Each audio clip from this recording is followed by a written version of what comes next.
ទុំទាវរឿងចាំងផ្លាស់មករឿងខ្ញុំរត់នីព្រមម្ដាយបងខំឲ្យរូបមុំឃ្លាតពីអរាអំណាចមាសប្រាក់ខានផ្ដាច់ចំណងស្នេហាចិត្តម្ដាយអូនសែនរិស្យាមានមេត្តាដល់ស្រី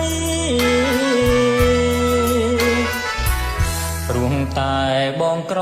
កម្មករស្រុកខ្មែរខ្វះខាតមិនដូចជាគេអ្នកកូរ៉េវិឡាឡានថ្មីម្ដាយអូនដៀលបងការងារមិនសមដំឡៃរកត្រឹមបានរួមមួយថ្ងៃសែនក្រក្រៃវេទនីដូចរឿងទាវទុំនំតូចជាងមៀលម្ដាយអូនតែដៀលឲ្យបងក្រំគ្រីឲ្យឈប់ទាំងតងនឹងពើពុំងីកូនអញចាំព្រាចុះឯងជាស្អីរៀបការចុះអូនកុំខ្វល់ពីបងអាដឹករឿងស្នេហ៍កន្លងសូមនួនល្អងបំភ្លេចចុងស្រីបងគ្មានវាសនារៀបការនឹងស្រស់ចរណៃបងជូនពរដល់ស្រីថ្លៃបានសុខសាន្តនឹងគេ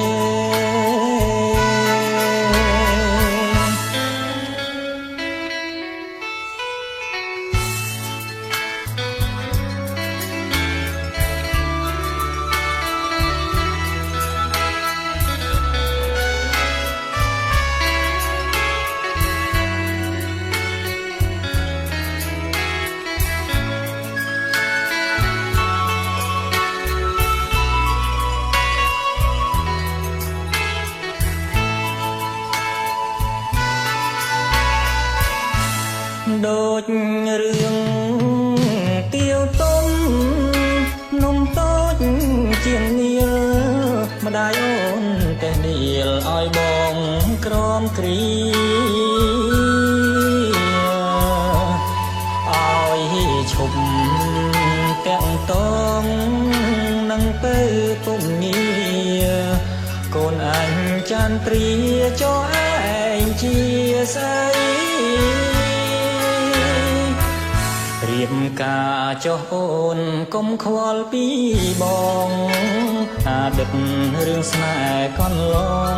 សូមនួនល្អងបំភ្លេចចុងស្រីបងគ្មានវាសនារៀបការនឹងស្រស់ចរណៃបងជូនពរដល់ស្រីថ្លៃបានសុខសាន្តនឹងគេ